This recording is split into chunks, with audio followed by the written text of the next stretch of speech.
Some people are calling it the greatest threat to our democracy. It's not a foreign military or a political ideology. It's something quieter, working from the inside. We're talking about a system where a tiny number of super wealthy people can pour unbelievable amounts of money into our political system, completely drowning out the voices of everyday citizens. In the 2024 election cycle, just 100 billionaire families spent a staggering $2.6 billion. That's more than double what they spent just 4 years ago, and a nearly 160 times increase since the Supreme Court's Citizens United decision blew the floodgates open in 2010. This isn't just about donating to campaigns anymore. This is about rewriting the laws we all live by to benefit a select few. And no one shows us what this new era of billionaire power looks like more than Elon Musk. His latest venture isn't sending rockets into space. It's aimed squarely at the heart of American power. The problem: a system for sale.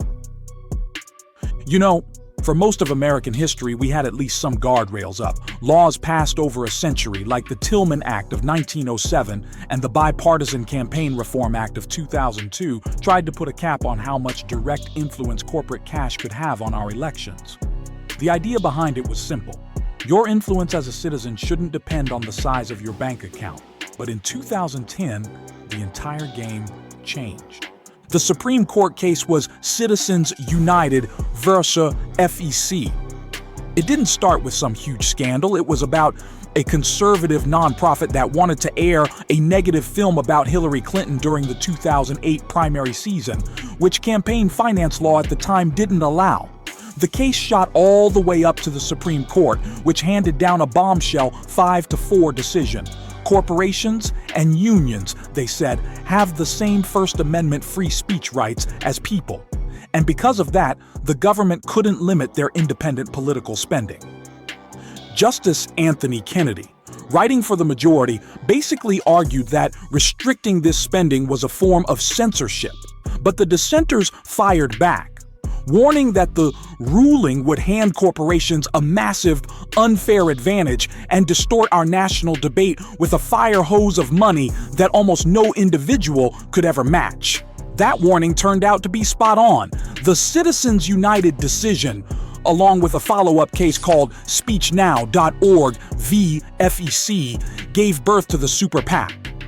These groups can raise unlimited cash from corporations, unions, and crucially, individuals, and spend it on things like attack ads, as long as they don't officially coordinate with a candidate's campaign. So, what was the result?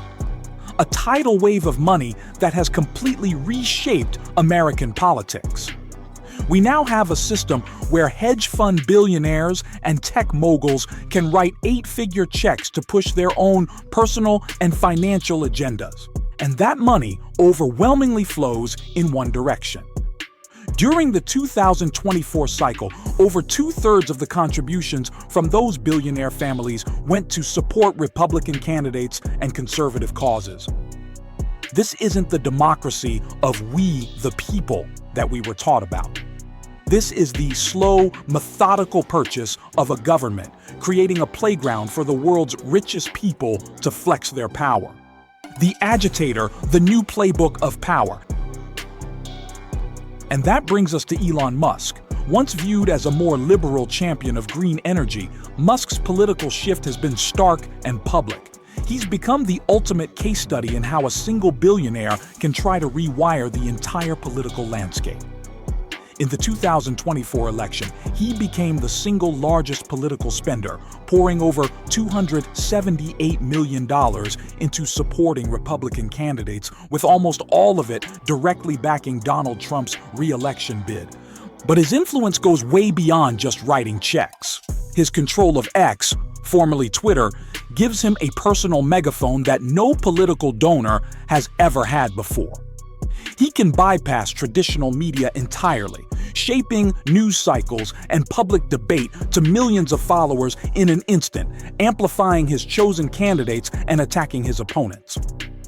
Of course, Musk didn't invent this playbook. He's just perfecting it with 21st century tools. Look at the Koch brothers, Charles and David. For 40 years, they methodically built a massive network of think tanks, activist groups, and academic programs, all designed to push their libertarian, anti-regulation agenda. They poured hundreds of millions into elections, not just to back candidates, but to build an entire political machine that, in some states, became more powerful than the Republican Party itself. Their goal has always been to remake the country in their image, an image that just so happens to align perfectly with the business interests of their huge conglomerate, Koch Industries. Then you have the new money tech oligarchs. Peter Thiel, the co-founder of PayPal, has spent tens of millions propping up candidates like J.D. Vance and Blake Masters, who echo his own anti-democratic political views. Or think about the Mercer family. Hedge fund billionaire Robert Mercer and his daughter Rebecca were key players in Donald Trump's 2016 win. They funded Breitbart News, which elevated Steve Bannon. They financed the data firm Cambridge Analytica, and they funneled millions into super PACs that supported Trump. Their strategy showed another key part of the playbook, controlling the flow of information itself. This is the new battlefield. Billionaires aren't just funding the system anymore, they're actively trying to become the system. Jeff Bezos' ownership of The Washington Post has drawn intense scrutiny and criticism, sparking fears about whether a paper's independence can be maintained when its owner has massive corporate and political interests to protect. Musk's control of X is even more direct. It's a multi-front assault on the democratic process, fought with lobbying, dark money, media control, and raw financial power. The solution: reclaiming democracy. When you see that level of concentrated financial power, it's easy to feel hopeless. But that feeling that the system is rigged is exactly what this flood of money is designed to do. It wants you to be cynical.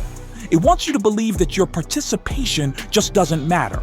But fighting back isn't about outspending the billionaires. That's a game most of us can't win. It's about changing the rules of the game itself. The most direct route is through real systemic reform. Legislation like the For the People Act has laid out a roadmap. A core idea is creating a system of small donor public financing. Imagine this. For every small donation you make, say up to $200, the government matches it with a 6-to-1 ratio. Suddenly, your $50 donation becomes $350 for a campaign. This would give candidates a powerful incentive to fund their campaigns by appealing to lots of ordinary citizens instead of begging a few mega donors. It would force them to actually listen to their constituents, not just the policy wish lists of the super rich. Another crucial step is demanding total transparency. So-called dark money groups, which spend unlimited funds on elections without ever saying where the money came from, have to be forced into the sunlight. The Disclose Act, which has been repeatedly proposed in Congress, would do exactly that. It would make super PACs and other outside groups reveal who is actually paying for their attack ads and influence campaigns. Just knowing who is paying for a political message is a fundamental part of a healthy democracy. Ultimately, many people believe the only permanent fix is a constitutional amendment to overturn Citizens United. This would restore the basic principle that money isn't speech, and corporations aren't people with the same political rights as citizens, allowing our elected officials to pass reasonable limits on campaign spending once again. But new laws are only part of the answer. The ultimate check on concentrated money is concentrated people. Grassroots movements, voter registration drives, and simply putting sustained public pressure on our elected officials are incredibly powerful tools. When politicians know they'll be held accountable at the ballot box by citizens who are paying attention, the power of a 9-figure check starts to look a lot smaller. The rise of billionaire super donors isn't just a political headline. It's a symptom of a much deeper illness, the capture of our political system by a new class of oligarchs.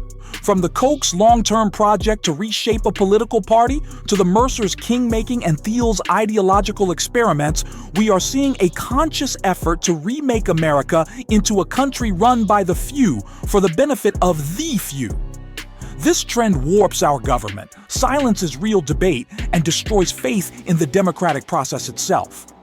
The question we're facing isn't whether billionaires will try to buy our politics. They already are. The real question is whether we, as citizens, are going to let them. What do you think is the most effective way to fight back against the influence of big money in politics? Let us know your thoughts in the comments below. And if you think this is an important conversation, make sure to subscribe and share this video. The more people who understand what's at stake, the better our chances are of fixing it.